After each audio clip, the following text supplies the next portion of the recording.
Hey, gatita. Gatita is fighting with the neighbor cat. Hey, gatita. What's going on? Are you worried about the cat?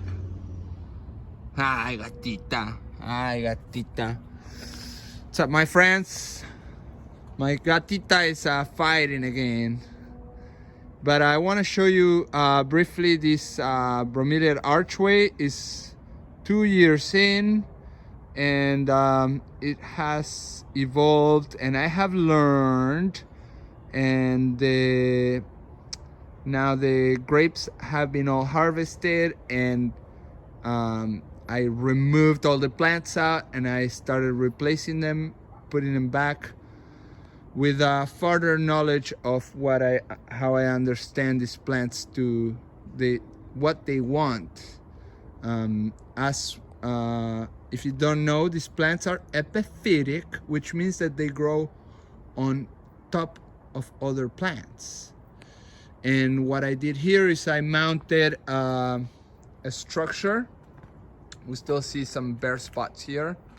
With just some lumber, regular, simple, pressure-treated lumber.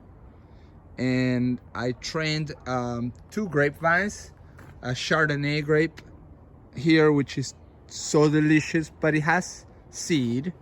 But I love it. I love it so much. I don't mind spitting the seed out. And then there's Concord grape, which are very delicious, seedless grapes.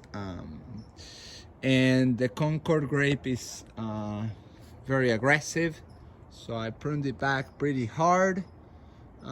They come up to about halfway, and then each grapevine comes about halfway. So I had this Bromeliad, which is a pretty large specimen. Here, I'll back away so you can see. That's a 6-foot ladder over there. Give you a little sense of how big that Bromeliad is. So I had that growing on a fallen tree on top of the log, and it took about a year and a half, maybe 2 years to grow really big. And I dug it out of there and I placed it on top, which it looks so good. I'm so happy with that one. That's an Androlepis skinneri. And most of the plants that I have on this archway are bromeliads in the Bromeliaceae family. I have some epiphytic cacti up in here too, and excuse me. And then at the base I have this papyrus, which I love. I have this big Titan calla lily, which I love. The flowers are huge. They're about, they grow up to be the flower.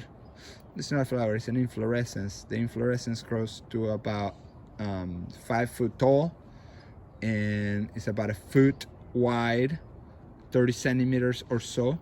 And they're very fragrant, unlike a lot of other more weedy calla lilies. This one is really fragrant. And then the Myoporum parvifolium is just kind of doing its own thing on the ground over there, giving a little ground cover. Anyway, there's a lot of these air plants, which are also bromeliads, but these are from a more arid place. I never remember the name of these plants here. But anyway, their roots only function to hold themselves to whatever they grab onto, whatever substrate they're growing on. And there's a few varieties. This one looks, they absorb water not through the roots, but through their leaves. So that's pretty cool. That's a pretty beat up. These are very sensitive to snail and slug damage. So I come out here once in a while with a flashlight at night and start harvesting slugs and snails. But yeah, I'm very happy how it's coming along. Some of these like this little Dikia, I believe it's a Dikia, super sharp. Again, on the Bromeliad family. One time I saw this bloom and it had the tiniest bloom. Here, I'll give you a scale of what it looks, of what the plant itself looks like. Right, that's my hand, an adult male hand. Anyway, tiniest blooms, probably like 3 millimeters. Just so tiny. They were so cute. Anyway, this nice red specimen is another Androlepis skineria. It's a clone. It's a pup from that big one. That's the original my friend gave me. And then we have a Nycmea disticanta. These are so sharp. They're so sharp, and they hurt. The margins are severely toothed, and those teeth are so sharp too.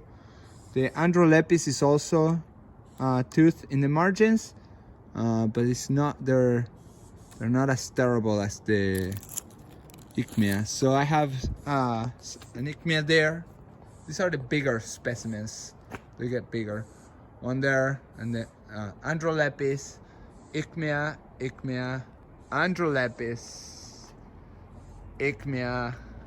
I guess I'm missing one here, but I have the little Androlepis there, and then I'll go on the other side because this is multi-dimensional.